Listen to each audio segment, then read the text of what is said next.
First thing I want to cover today is, just as a reminder, we were dealing with this problem yesterday.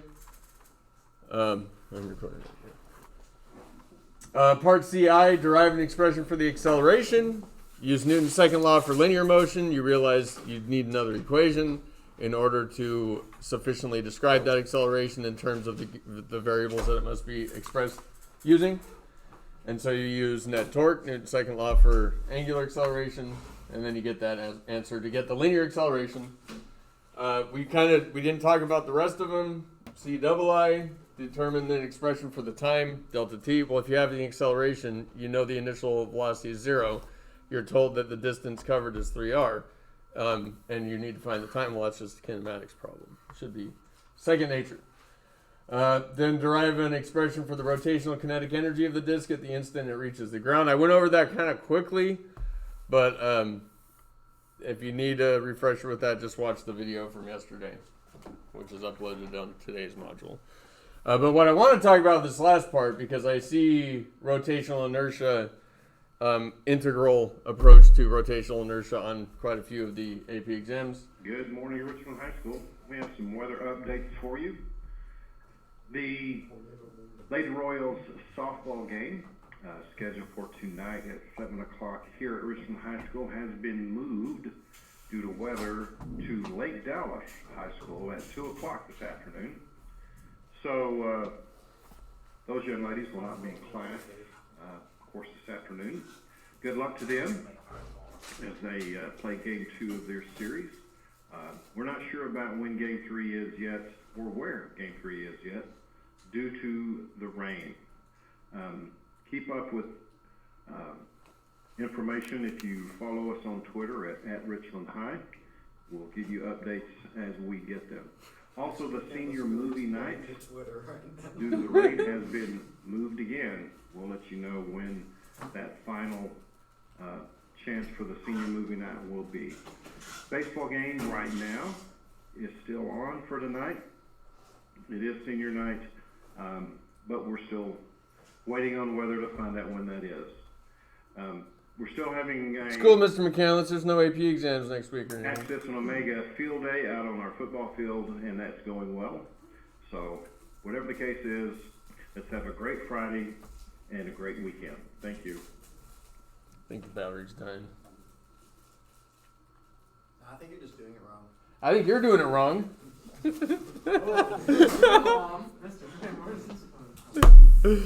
Okay, so number D says a very narrow wedge is cut out of a thin uniform disk of mass m, as shown above. So that little thing. If r is the distance from the tip of the wedge, then the linear mass density of the wedge can be expressed as follows. So it's non-uniform linear mass density. So based on this equation, linear mass density is directly proportional to the distance from the tip. And so it increases as we go to the right. Notice it says linear mass density. So even though it's a wedge, you only have to consider it to be like a rod, right, of varying mass density. We're assuming it's thin enough so we can express our answers in terms of that, which makes it easier because then I just have my representative mass here, just a segment on an object that we're considering to have linear mass density. The position of that representative mass, the equivalent of representative rectangle when you're in your calculus class, has position r and width dr. And then we're told that the linear mass density as a function of r, the position from the tip, is mr over 25 times big R squared, where big R is the actual radius of the disk that the segment was taken from. And I also know that lambda itself at this location, this particular location, is just the density, which is mass divided by unit length. So dm over dr. Right. That's just mass per unit length for linear mass density. And then the equation, and this is what a lot of you guys didn't get. A lot of you guys didn't get this. Maybe you didn't get that far, I understand that. But this is on your formula sheet. I, the rotational inertia for an object, is the integral of r squared dm. Right. and this isn't a difficult integral. If you got this far and you had time, and you knew this and you knew this, remember mass density, just like charge density, you got to know that. And you know that equation, then it's a pretty simple integral. But the thing is that if r is our variable, right? R is the thing that's varying as we go from left to right. We need to express dm in terms of r. But I know that these two tell us the same thing, so I can just equate these two and say that dm over dr equals mr over 25 big R squared, and then just multiply both sides by dr, so I get dm equals the total mass times r over 25 times the radius squared times dr. And so I just substitute that in for dm here.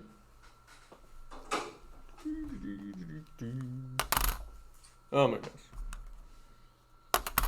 So it's going to be the integral of r squared times mr over 25 times radius squared times dr. Bring out the constants. The mass of the disk, 25.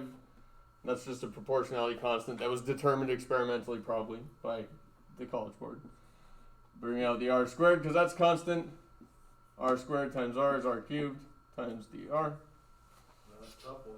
What? Yeah, that's a tough one. It's a tough one. I know you didn't get to integrating functions like this until later in the year in calculus, like maybe even recently. And so that's going to be m over 25 times big R squared times r to the fourth over 4, evaluated from 0 to r. So that's going to be m over 25 r squared, big R squared, times big R to the fourth over 4, which is mr squared. And remember, all rotational inertias have to have a mass times the square of a dimension, a length dimension, divided by 25 times 4 is 100. That was it. Okay. Also, the next one just says, after we've taken that segment out, what's the rotational inertia of the disk after we've taken that segment out? Well then, so that's like the rotational inertia of the packet, right? After you take that thing out. Well, it's just the total rotational inertia of the disk, which is 1/2 times its mass times its radius squared, which is given to you, minus mr squared over 100, right? Which is obviously, what is it? 17. A. Wouldn't that be 49 50? Yes. 49 mr squared over 50. That's close enough. All right. At least one, maybe. Oh yeah, we'll be over 100. Yeah. That's what I said. Wait. Yeah, it's over 100. Yeah, it couldn't be bigger. 49 over 50 would be bigger than 1/2 mr squared. Do we need to go over LCDs and? No, it is 49 over 50. No, it's over. Wait, No, it's 49 over 100. 50 is like almost full. it is 49 over 100. No, because you multiply 1/2 Because you start squared with by 50 over You 100 minus start 1 with over 100. 100. What classes? Minus 1 is 49.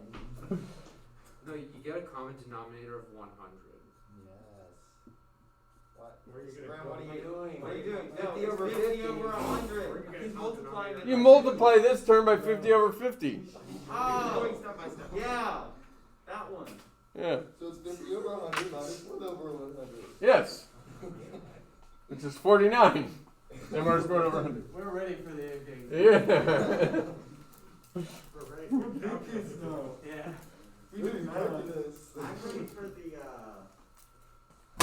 For the AP pre-algebra exam. Yeah. Okay, before we move on, there are a couple things I need to point out just to make sure that we don't make these mistakes on the actual exam. Because I did go through the multiple choice section and found the most commonly missed problems, so I want to talk about those real quick. I mean, like almost everyone got these ones wrong. Number 3. This one. Right. Wait. Oh yeah. This one. Two stones representing the figure above are thrown from the same height with the same initial speed. Stone A is thrown vertically downward and stone B... No, it wasn't that one. I'm sorry, it was the car one. Yeah, number 4. A car is traveling clockwise. This is tricky, and I understand why people might have missed this one. Traveling clockwise around a circular racetrack of a certain radius. When the car is at the northernmost point on the circle, as shown above, it has a speed of something, but is slowing down. And it says slowing down at a rate of 1.2 meters per second squared. So it has a linear acceleration, a negative linear acceleration, but it's also moving in a circle. Okay. So when the question says the direction of the velocity of the car is, well, that's easy. No one, I don't think, yeah, no one got that one wrong. The direction of the car is this way, obviously. The velocity vector of the car. But then when it says the direction of the acceleration of the car is, because you have a centripetal acceleration, but if this velocity here is decreasing, then you also have a tangential acceleration, or just a linear acceleration. The net acceleration is the vector sum of those. So I line them up tip to tail, and the net acceleration is to the southwest. Okay. And then to figure out what that is, because in number 6 it says what is the magnitude of that acceleration. Well, the centripetal acceleration is going to be v squared over r, which you can just plug in and get. And the linear I'll call it the tangential acceleration. You're told, in this case it was 1.2. But this is vector addition, right? So the net acceleration, the magnitude of this vector, you got to use the Pythagorean theorem with that guy and that guy as the shorter legs. Okay. The wings? Rotating beam. Centripetal beams? Voltage Accelerating beams. Um, 16.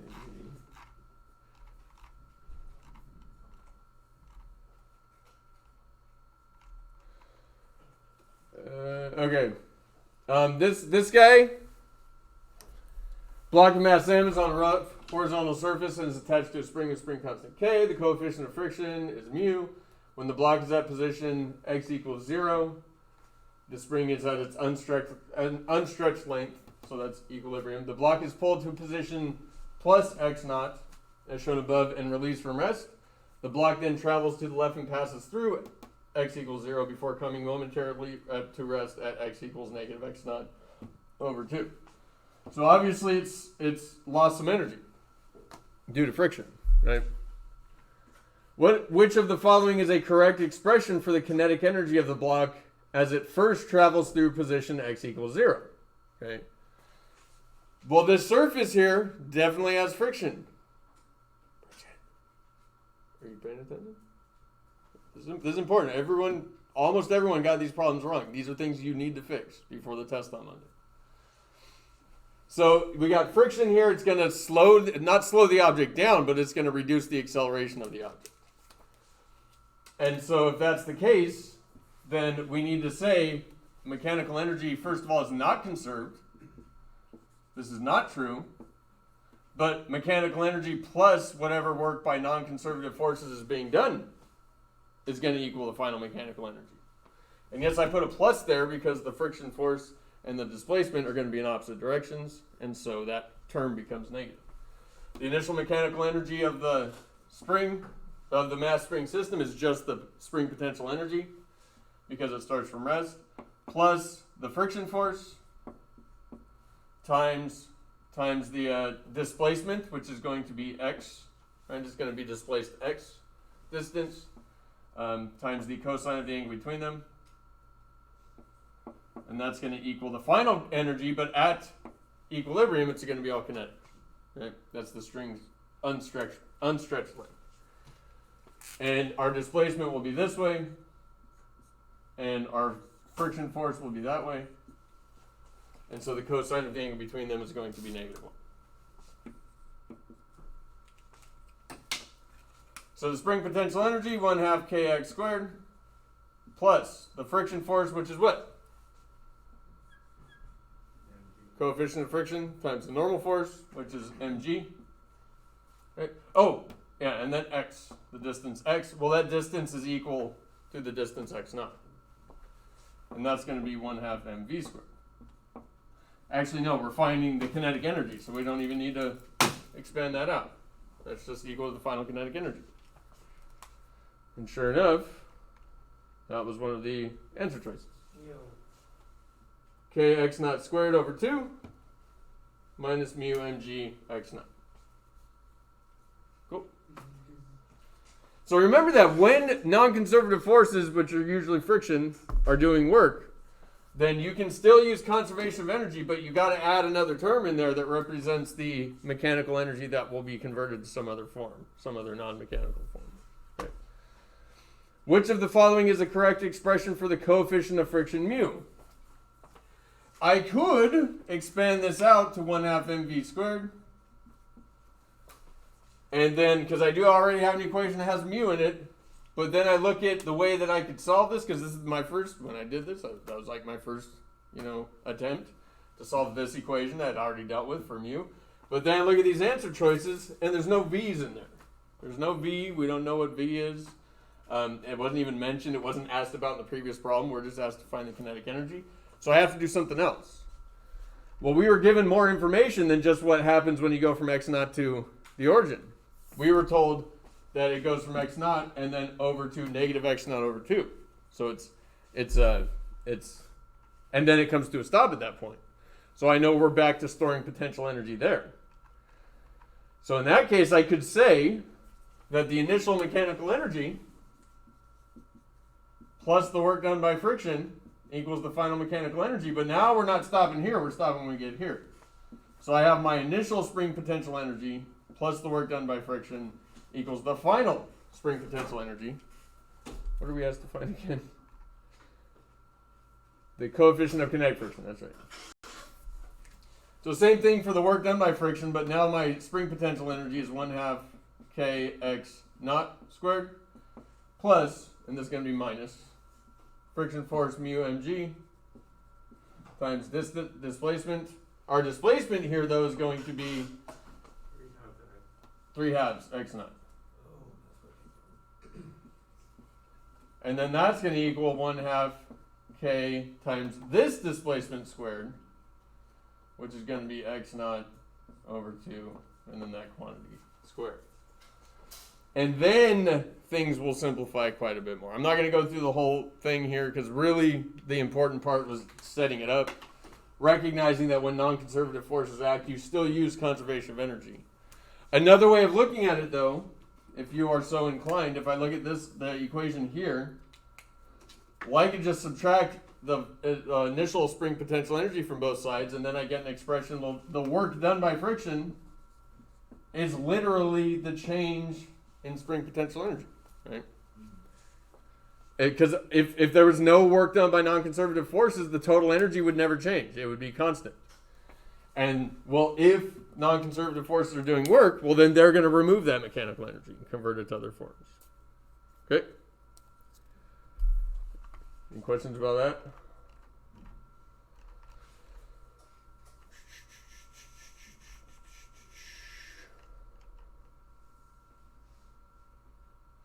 All right, this one I definitely want to talk about because this is a very common mistake, not just with you guys, but with all introductory physics students.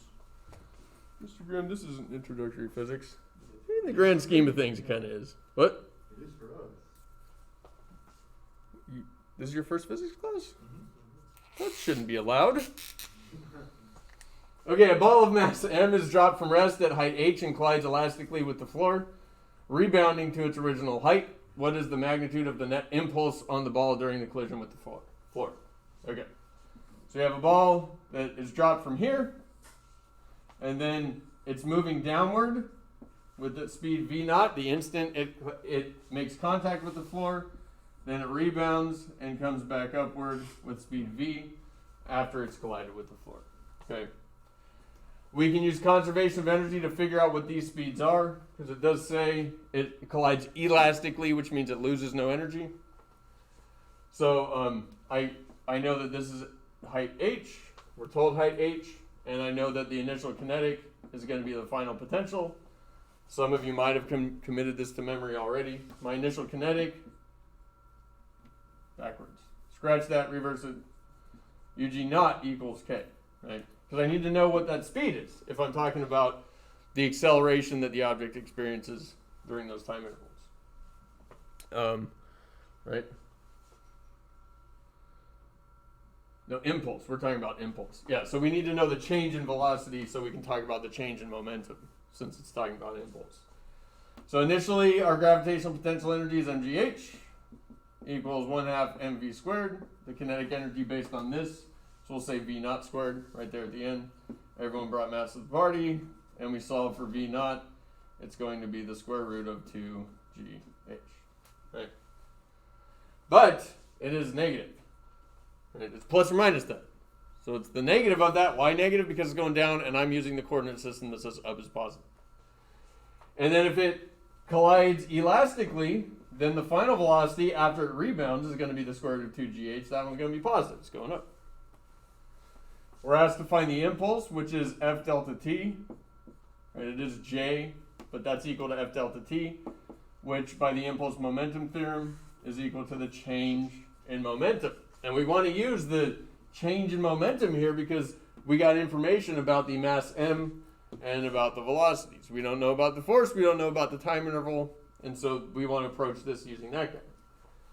So that's going to be mass times the change in velocity, which is v minus v naught, right?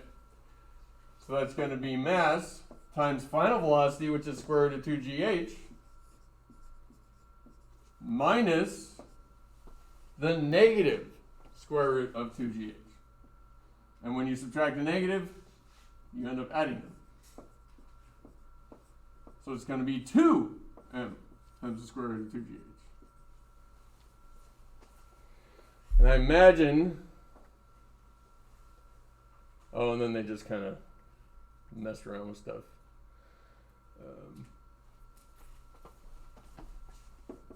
Maybe this is why.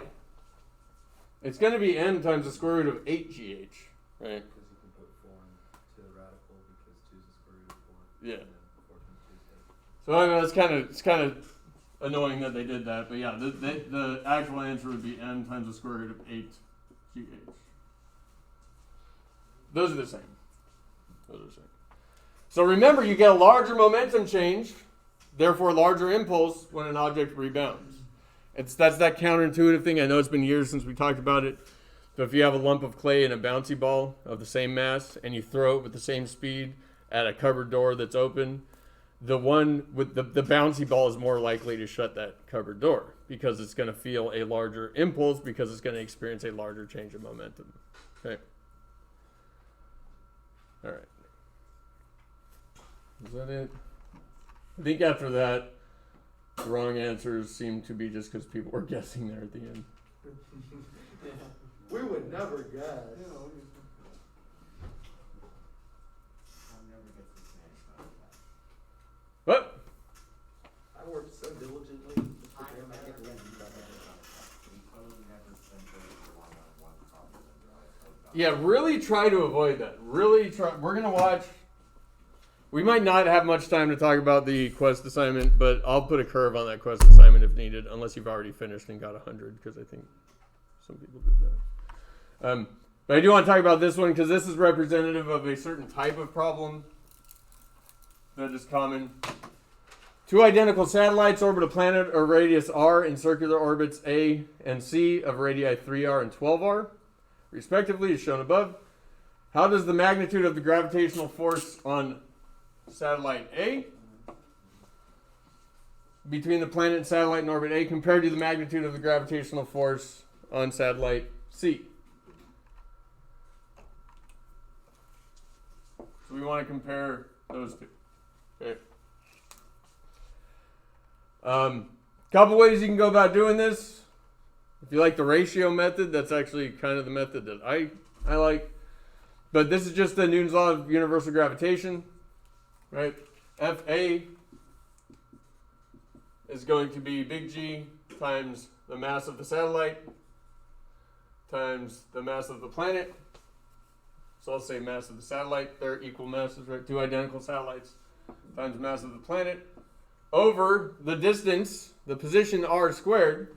Position's 3r, so that's going to be over 9r squared, right? Fc, big G, times the mass of the same satellite times the mass of the planet divided by its distance, which is 12r squared. So it's going to be 144r squared. 1/16. What's that? 1/16. Or wait, no. Never mind. Are you jumping ahead of the answer? I was thinking, okay, one of them is 4 times the distance away. I was thinking it would be 1/4 squared. I don't know. That's the inverse square law. Oh, I got you. Did I do something wrong? Well, I was thinking that maybe too much work. Pretty Just sure for a very 9 divided by simple answer. 144 is still Yep. 116. Yeah, 4 it is 4 times farther away, right? Right. So it should be 16 times smaller. Is that the answer? Is 9 times 16 144? I don't know. Okay. That makes sense. Yeah. So we didn't have to go through all that work. We just have to know inverse square law. Yes, you could have. Yeah, you could have known the inverse square law. Yeah, I'm sorry. If you had a problem though that maybe deals with something like this, but it's dealing with like something moving centripetally on the end of a string, and you have to compare the forces. Well, some students just give up early on because you're not given the mass of the satellites, you're not given the mass of the planets. But when you're comparing things, those things usually drop out, right? I could say FA over FC, the ratio here, then everything's going to cancel. Everything's going to cancel, and the only thing that will be left is 1/9 over 1/44, right? Which is going to be 16. And so FA is going to be 16 times FC. Right. Okay. Mr. McCandless wants to see me at 10:45. So should I leave now? What's that? Mr. McCandless wants to see me at 10:45. He wanted to talk to me. Mr. Graham? He is. Gotcha. Mm-hmm. Timothy, you can read minds and your valedictorian? I told him I'm not letting you go. Right. Watch the video though, because I'm going to talk about some things that you might want to know when it comes to how they score your AP exams. Sure. I might be back. I don't know how long this is to talk. Okay. But yeah, I don't. You're in trouble, aren't you? No, I guess he just wants to talk about valedictorian speech or something like that. I don't know. Yeah, right. You're in trouble. Don't lie. You've been causing trouble. Nothing but trouble. I'm not excited. That's what you get for being top of the class. Yeah. Okay. Some things I want to mention. This is not based on last year's data. This is based on the year before last. The College Board hasn't submitted or hasn't put out the data from last year, but this is a nice little website. I don't know if they have. I just know they do this for physics classes. I don't know if they do for others. Albert.io. If you just type in Albert AP Physics score calculator or something like that, then you'll get this. I can't guarantee this is super legit, but it does follow the general trend that AP Physics C has followed for many decades. You can essentially see what total score you get on the exam and whether you get a 5, 4, 3, 2, or 1, right? So this is telling you what to expect. A lot of students, physics students, especially in Physics 1, because it's their first real physics class. And I'll tell you, at university, I remember having class average tests that had class averages in the 20s or the 30s. It's demoralizing while you're taking the test, but it's just the nature of the game. People like, well, are they making the test too hard? Yeah, but there's always 1 or 2 people that get hundreds on those, and so it's like it's pretty much, in my opinion, it's the way that the professors figure out who the super geniuses are, and so they can start cultivating them early on in undergraduate. But anyway, if you notice, so you can change the slider around on multiple choice and free response. Obviously, the free response and the free response and the oh my gosh, I can't talk. And the multiple choice are weighted equally.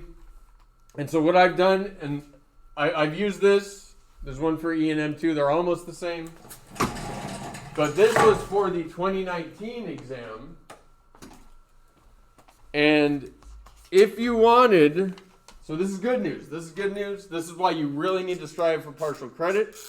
This is why if you don't know 3 or 4 questions on multiple choice questions, you don't let that demoralize you and destroy your ability to actually move on and think clearly and do well.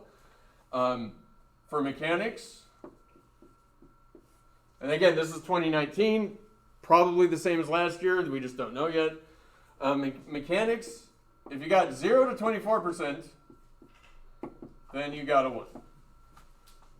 If you got less than a quarter of the points, then you got a 1. Sorry. If you got 25 to 33%, then you are awarded a 2. This is approximate. 34 to 42%, you got a 3. So you didn't even need half the credit to get a 3 on this exam. If you got 43 to 54%, that was a 4. And anything above 55% of the total points, you got a 5. So you're telling me that without doing anything to review, I was just 1 question away from a 3. I don't remember. I'm pretty sure I got like a 32% or something like Okay. that overall. Yeah. So that's reassuring, I guess. And yeah, it should be. It should be. And generally, the Physics C exam is pretty high scoring. It's pretty high scoring. I know I haven't done the best. You know, this year's been kind of a nightmare. I kind of started getting better towards the end, but it was a nightmare. I could have done better, but I still feel like most, if not all of you, have a decent chance of getting a 3, 4, or 5. Okay. It's very similar. I'm not going to take the time. It's very similar for E&M. It was 0 to about 21% was a 1. 22 to 35% was a 2. So there's a bigger. I don't know how they decide this. 3 was 36 to 42%. A 4 was 43 to 58%, and a 5 was 59% and above. Okay. So you're not meant. If you get 100, if I took these exams, I probably wouldn't get 100. Like I'd probably lose some points here and there just because time crunch and it's difficult and you make little mistakes here and there. But you don't need 100 to get a 5. You can get a relatively low score as far as normal things go, and still get a 4 or a 5. Okay, so keep that in mind. Don't let some tricky problems demoralize you. If you get a question that you don't know the answer to, skip it. Come back to it. Understand that you don't get penalized for wrong answers on multiple choice questions. So do what you did on this exam and on this mock exam, and just answer all the questions right before the end. And then this is why we're probably not going to have much time to talk about the quest, but still do the quest. If you don't do too well on it, don't worry about it. I'm going to curve it up till the average is about 85-ish. Right? So don't worry about that. Still work on it, though, because it's likely that you'll see an inductor circuit problem on the exam. Check out the 1998 exam, though. The FRQs for the 1998 electromagnetism exam have a very good representative inductor circuit problem. The kind that you're likely to see on the test. I uploaded my solutions to the E&M 1998 exam. I couldn't find my mechanics ones. I don't know what happened to them. I think Ali installed them. And Mr. P, I linked you guys the videos of Mr. P goes through every single MCQ and FRQ up on the whiteboard for that exam, the 1998 exam. And that's on Monday's module. So check those out as well. This weekend should be physics for you guys because your physics test is on Monday. Are you still doing that thing, by the way? Yes. So I think it's like I think we'll probably do from like around 8:30 to 12 if we're doing just both mechanics and E&M. Are you guys interested in that? Do we need to do a sign up here? Huh? I'm going. I've got 5 including me so far, so I need to know for sure about like maybe 2 or 3. Do you want me to send out a reminder? Yeah, you can. Okay. Just With send your it out. phone number, you don't mind? Yeah. Can I send it out to the whole school? Yeah. yeah. Okay. Carter's already popular enough, everybody has his phone number. I would know what that's like. Yeah. Okay, one thing I do want to do, this is the last thing, I want to make sure that everyone watches this. Because this is a way, and if you remember from last year, well no, because we were COVID. So yeah, I probably assigned you guys this on on Google Classroom, you AP Physics, and you probably didn't watch it because no one last year did anything I asked them to do. I did stuff. Except Trenton. What's I that? didn't do anything you were asking about. Okay, and Gia, okay. Probably the students that did do stuff were the same students that would have come to AP Physics C this year. So I'm probably barking up the wrong tree. I apologize.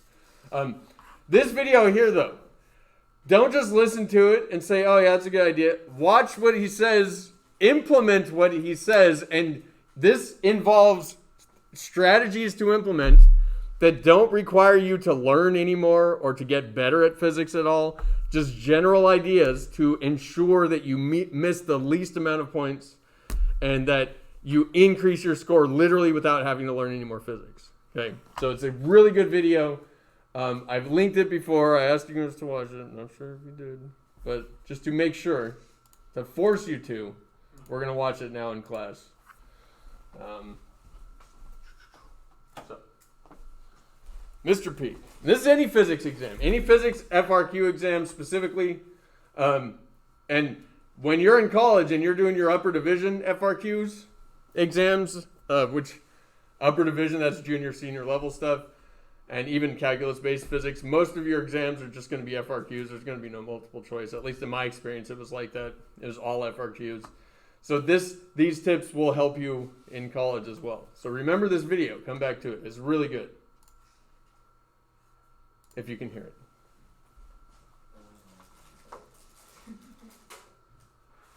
You can read lips, right? Yes. Oh, really?